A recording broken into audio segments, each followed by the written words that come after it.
I am in my nonfiction era right now. I mostly read and discuss fantasy books on this channel, and I have really made this channel all about fantasy because that is my primary love. But I am recently getting into nonfiction a little bit, and I've read nonfiction books before and just decided, I don't really discuss the nonfiction books that I read on my channel because my channel is about fantasy, but I wanted to talk about these books. I think about my favorite books that I've read this year, and honestly, a couple of books I'm reading might be like taking the top book of the year spot, which so far has been reserved for Lost Ark Dreaming, which I read, back in February, and I still love that book. I love it to pieces, but I am reading a book right now that's kind of transforming my life, and I want to talk about it on this channel, but it's a nonfiction book. So while this channel will remain mostly about fantasy, I figured every now and then I might do a video like this to discuss some of the other genres that I read. I have 3 books I want to talk about today. I'm going to talk about 10 Days in a Madhouse, I'm going to talk about Space Oddities, and I'm going to talk about Wild New World. I'm going to talk about them in that order too, and I will have timestamps if you're only interested in one of them. 10 Days in a Madhouse is a first-person account of a woman who went undercover in an insane asylum to report on the conditions there. Space Oddities is a look at what we do not know about outer space, and Wild New World is a look at an anthropologic, wow.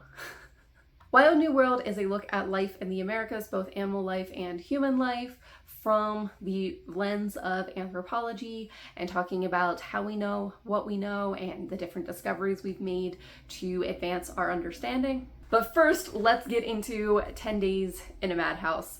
I just finished this book and it is super short. It is right around 100 pages. I think this edition is like 97 pages. So this is about a journalist in the late 1800s who purposely got committed to an insane asylum the insane asylum is like Blackwell Island off of New York or near New York, and she is there to report on the conditions, on what it's like to be in an insane asylum, but of course she doesn't want people there to know who she is, so she takes on this fake name and she acts crazy. She tries to act crazy in order to get committed to the insane asylum, and then once she's inside, she acts normal. And even when she was acting normal in the insane asylum, she was still treated as if she was insane. She's doing this as a journalist, so she basically is relying on her employer to get her out of this insane asylum once she's spent her time there. I believe she only meant to spend 1 week in the insane asylum, and she was there for 10 days because, of course, someone has to pull strings to get her out of the insane asylum. She was not able to get out herself, and it is a fascinating story. You can tell she's a journalist because she knows how to write a captivating story. She knows how to draw you in and go, oh my gosh. She does try to write about the conditions in the asylum fairly matter-of-factly, but they are still difficult to read, even more so because this is a real story. This really happened, and it's oh my gosh, but it does have a happy ending because she, through her work going undercover in this insane asylum and then also writing about the conditions, writing about her experience, she actually improved the conditions of this insane asylum and put light on the fact that this could be happening in other insane asylums. So her work is honestly really inspirational. She does spend the first half of this book just talking about trying to get in the insane asylum, talking about, the doctors examining her and, the things that she was doing in order to act crazy. It's really only at the last half or third of the book that we really get to see more inside the insane asylum and see the way that these women were treated. And she talks about the people that she met while she was there, while she was in the insane asylum, and how many of them seemed perfectly rational and sane just like her, and how many of them, you know, they might have had like a friend or a spouse commit them and they didn't realize where they were going until it was too late and they can't leave. She also talks about, you know, the treatment of the people there and how that is likely to drive anyone insane. You know, how that treatment, even for someone who is entirely sane, you know, is going to cause people to act crazy, particularly like the isolation, the lack of access to word from outside, to any form of entertainment, you know, the commands to sit still and quiet and not do anything, and, you know, you have to do this for days on end. Like, this is going to be maddening even to a sane person. And on top of, you know, the violent treatment that these women also received by the hands of their supposed caretakers. It's super short. It's really easy to read. It's not written with like old hard to understand language. It's super easy to read even now. And I found it a very gripping story and a very interesting look into, you know, the conditions of these asylums in the late 1800s, and then also a hopeful look at what we can do, you know, if we expose the injustices. I love it. I loved it. The next book I want to talk about is Space Oddities. So this is one I'm currently reading. I actually am listening to the audiobook, and I listened to the prologue and then the first 2 chapters. They are kind of long chapters, but I am finding it very fascinating and engaging. This is a very recent book. I think it was published within this last year, and it is talking about the oddities, the things that don't quite make sense in outer space. I would describe this as like 3-body problem, but real life. So it literally talks about things, you know, about these like mathematical equations that just like aren't adding up, that don't make sense, that, you know, they have this entire scientific convention, and then, you know, they're presenting like, yeah, this data's just not working, and how sometimes like physics doesn't work in space, math doesn't work in space, and just the things that we don't know. And it was really reminding me of the 3-body problem. And, you know, the 3-body problem is based on a real scientific problem, the 3-body problem. But obviously it's also like our first contact story, and it's about like the humans trying to like figure out mysteries and stuff, whereas this is just more about like the science of outer space. It's written in a very accessible manner. Like, I can understand it, even though I don't understand the math and science behind any of the things that he's talking about.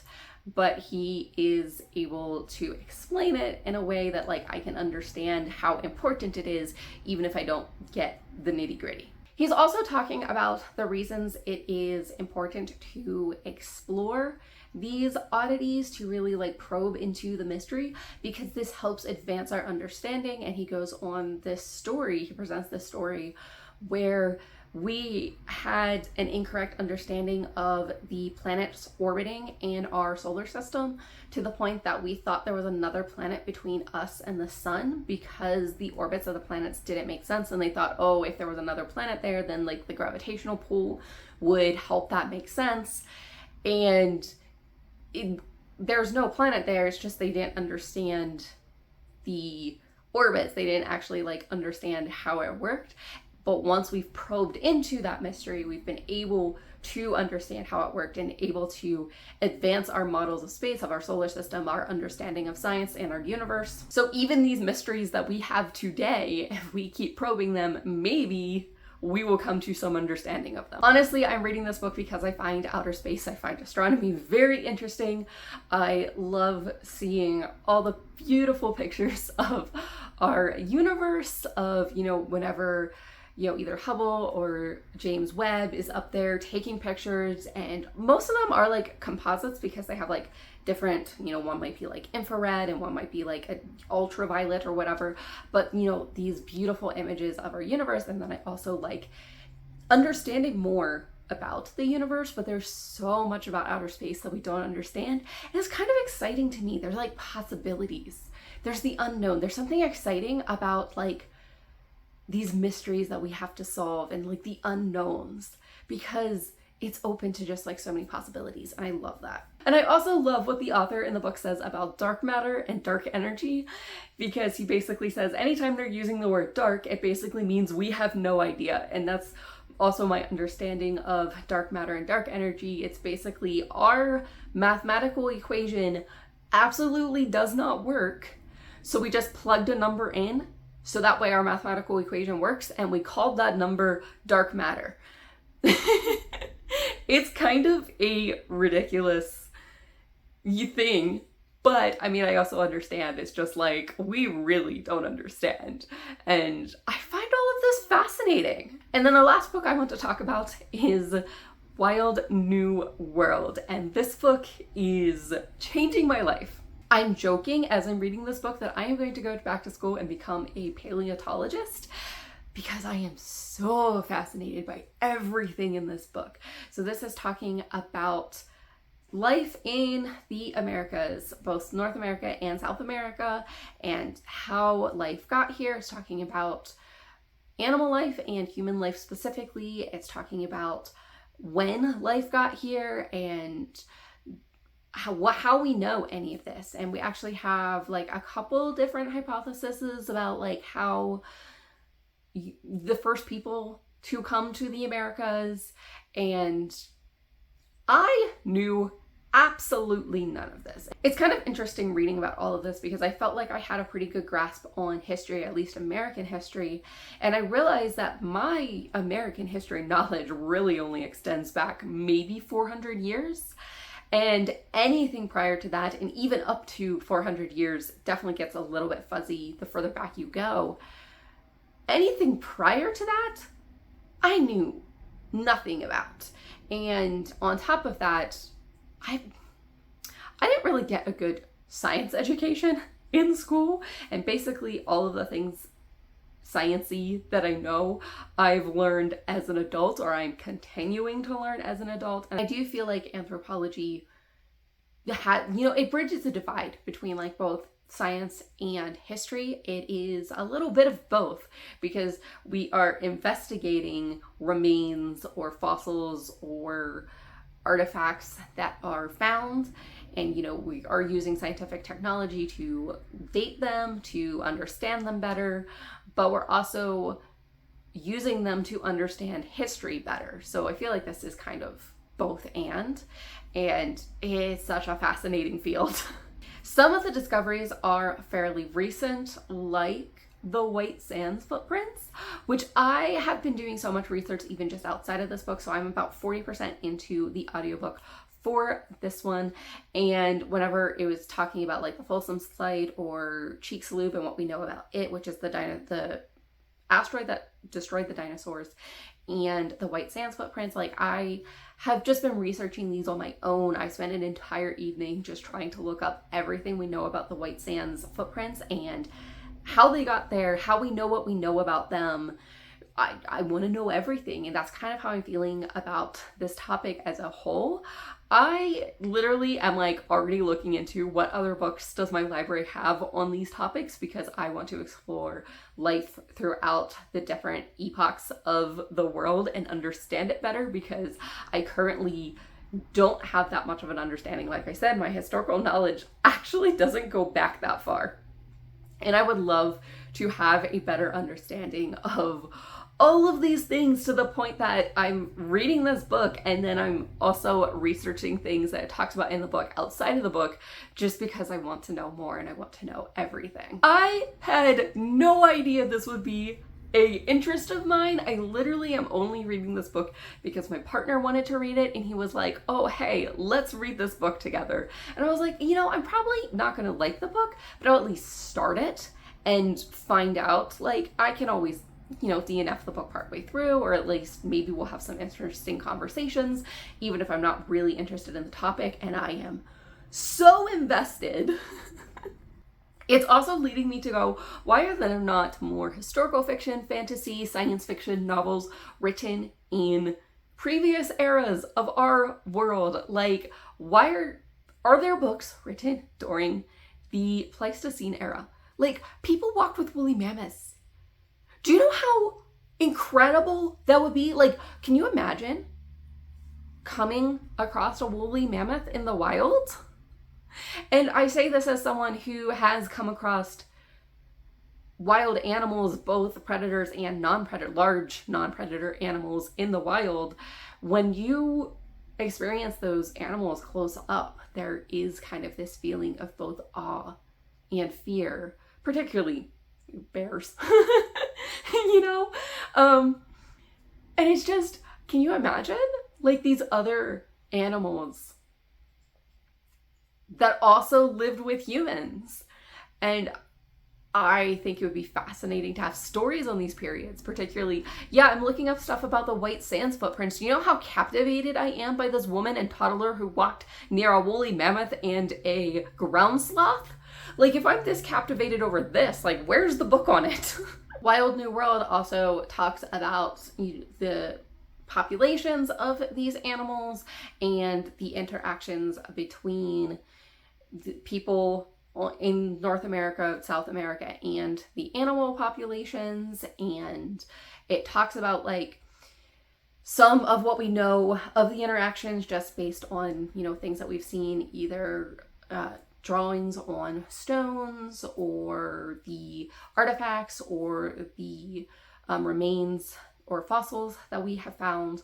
But it also talks about, we have more written accounts once Europeans came to the Americas, and then even just the, interactions between the Europeans and the natives and the animals, and the entire scale and scope of these things, and how many animals there were in the United States, in not just the United States, but in the Americas, and how few there are today. And I knew that particularly of the American buffalo, how like the bison were everywhere and they were hunted to almost extinction. And that's not the only animal that saw this fate, but it's really interesting just to see like how different our world is from worlds of ages past. This book has also kind of made me interested in dinosaurs, which I've never really had a special interest in dinosaurs before,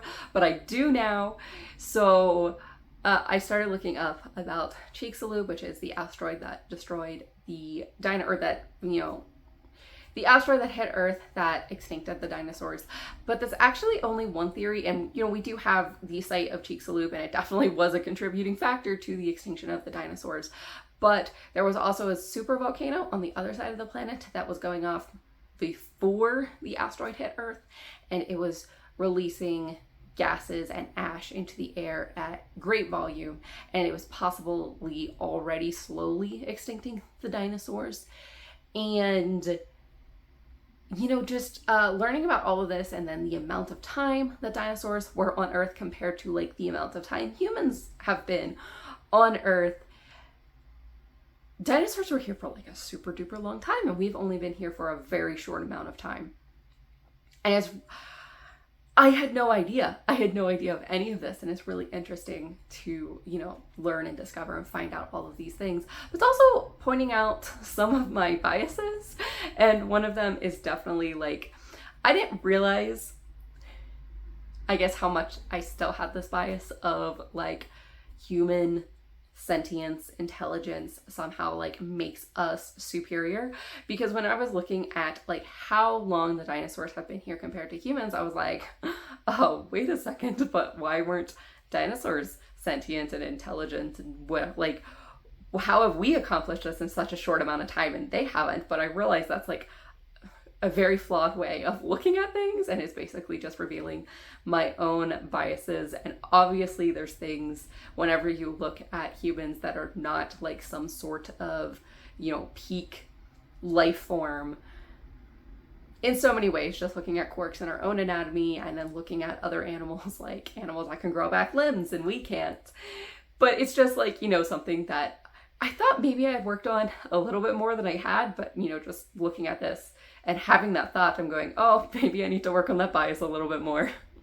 But it did lead me to the idea of what if the dinosaurs actually were sentient? And, you know, we think they went extinct, but actually they made spaceships and left Earth because they knew Earth was dying, and they are living happily on another planet somewhere in the universe, and we're probably going to discover them in the future, and then we'll be like, wow, look at this alien species, and actually this alien species is of Earth origin.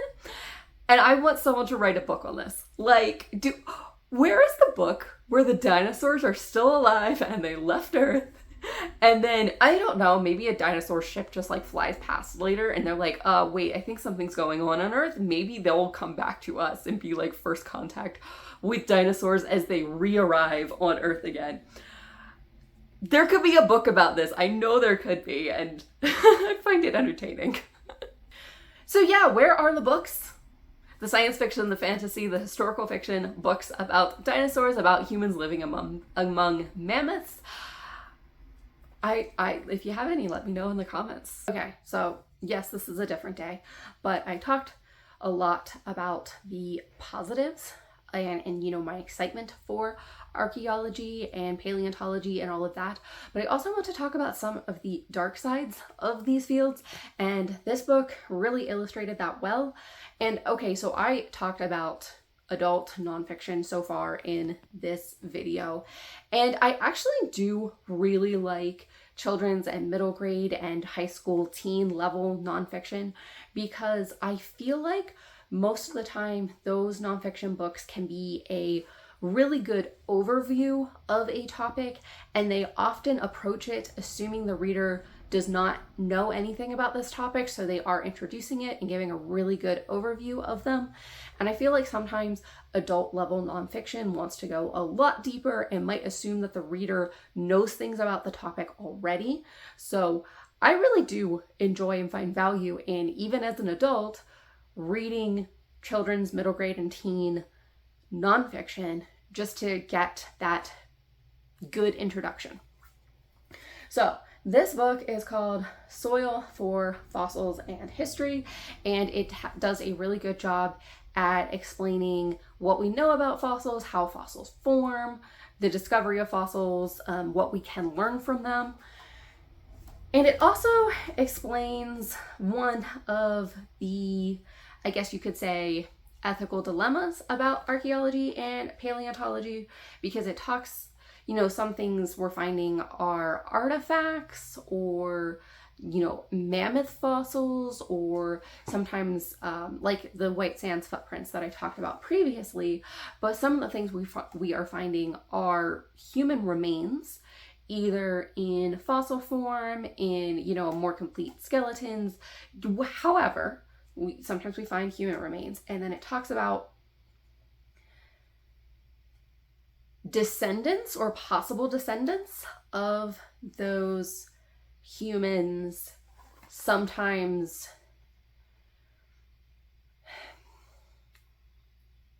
I'll just read it here. However, sometimes problems arise when the unearthed humans have descendants. Descendants might not be actual relatives, but they might consider themselves to be of the same cultural heritage as the remains. In North America, Native American burial grounds are considered sacred, yet archaeologists often dig them up to study the remains. One of the most famous cases was the case of the Kennewick Man. I don't know if I'm saying that correctly. I should have actually looked up how to pronounce these names before I got on camera. A skeleton discovered in Washington State. Kennewick, okay. And then we are going to do Umatilla. Okay, so it is Kennewick. I did just look it up. It is Kennewick. So one of the most famous was the case of the Kennewick Man, a skeleton discovered in Washington State. the local Umatilla tribe fought a 9-year battle to have the remains respectfully reburied. The scientists countered that it was important to learn from the remains. As of now, the Kennewick man is in a museum. In a museum! Scientists have to balance cultural sensitivity with the need for discovery. Okay, this is literally what the book, what's it called? Warrior Girl Unearthed. I read Warrior Girl Unearthed last year. I think it made my top 10 of the year. I don't remember, but I definitely have a video discussing it, which I will have linked somewhere. It is a fictional account of a current day, present day, Indigenous person living on a reservation in Michigan. And she works for the tribal museum, and then she helps the tribal museum head work with non-tribal museums to get artifacts and human remains returned to the tribe. And one of the remains, what is like the namesake of the book, the Warrior Girl, is a human remains that is in a museum. And I'm just like, it says in here that they have to what was the language they used? They have to balance cultural sensitivity with the need for discovery. Surely there's a better balance than putting the human remains in a museum. I do understand that there are, decent arguments on both sides of this. If we don't study these, then we don't learn about the past. But to just be like, oh, well, we have to keep this indefinitely, to study indefinitely, what if we gleaned what we can and then, return it to the tribe to have some sort of ceremonial or respectful reburial? Really, this is, surely there's a better balance. And I understand that all of these things probably have, difficult ethical considerations. And yeah, I just thought it was, important to, in my video, I was very, excited, enthusiastic. I love learning and discovering all of these things, but I think it's also important to talk about the dark sides of this as well. And yeah, that's what I wanted to say. So thus concludes this clip. I don't really have a good way to end this, so if you're interested in me continuing to make videos that are outside of the speculative fiction realm, let me know in the comments, and I'll see you in another video. Happy reading!